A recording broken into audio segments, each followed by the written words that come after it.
हम थेलु बा बहुतिला सुलुसुलु हानिला भ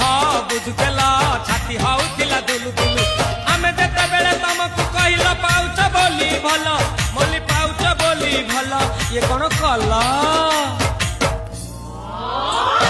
लंठन देखेई देला